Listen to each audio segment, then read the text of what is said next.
વાંકાનેર પાસે શ્રાવણ માસના બીજા સોમવારે પ્રસિદ્ધ સ્વયંભૂ જડેશ્વર મહાદેવના પ્રાગટ્ય દિવસની ધાર્મિક ઉજવણી પરંપરાગત રીતે કરવામાં આવી હતી। ત્યારે સમગ્ર સૌરાષ્ટ્ર અને ગુજરાતભરમાંથી ભાવિકો ઉમટી પડ્યા હતા।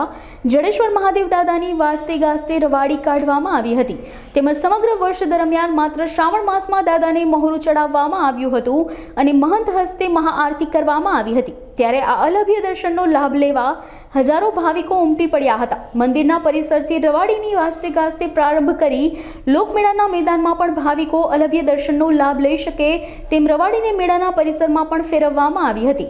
શ્રાવણ માસ દરમિયાન અહીં ભજન અને ભોજન સાથે મહાદેવ હર હરના નાદ સાથે ગુંજી ઉઠ્યું હતું અને હજારો ભાવિકોએ દર્શનનો લાભ લીધો હતો।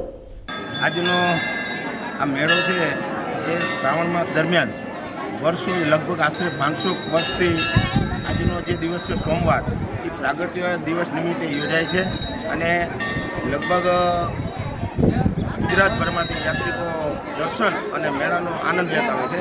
આ મેળા દરમિયાન અહીંથી આજના દિવસે સોમવારે અત્યારે લગભગ સવારે 10:30ની આજુબાજુ અહીંથી રવાડી રૂપે પ્રસ્થાન કરી અને નીચે મેળા પરિસરમાં મહાદેવજીનું રવાડી ફરી અને પરત મંદિરમાં પ્રસ્થાપિત થતી હોય છે।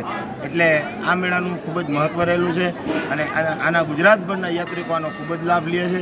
આ મેળો પહેલાં એક દિવસનો હતો, પછી લોકોની માંગણી અને પ્રજાની આ લાગણીને ધ્યાનમાં રાખી અને વર્ષો છેલ્લા 20 વર્ષથી રવિ અને સોમવારે એમ 2 દિવસનો મેળો યોજાય છે। આ મેળામાં આવતા તમામ યાત્રિકોને મારી અહીંના એક સેવક તરીકે વિનંતી કે આપ સૌ સરકારશ્રીના SOPનું આપ સંપૂર્ણપણે પાલન કરશો અને બીજા આપણી સાથે હોય એને પણ આનું પાલન કરાવી અને સારી રીતે મેળામાં આનંદ માણીએ એવી સૌની શુભેચ્છા। જય મહાદેવ।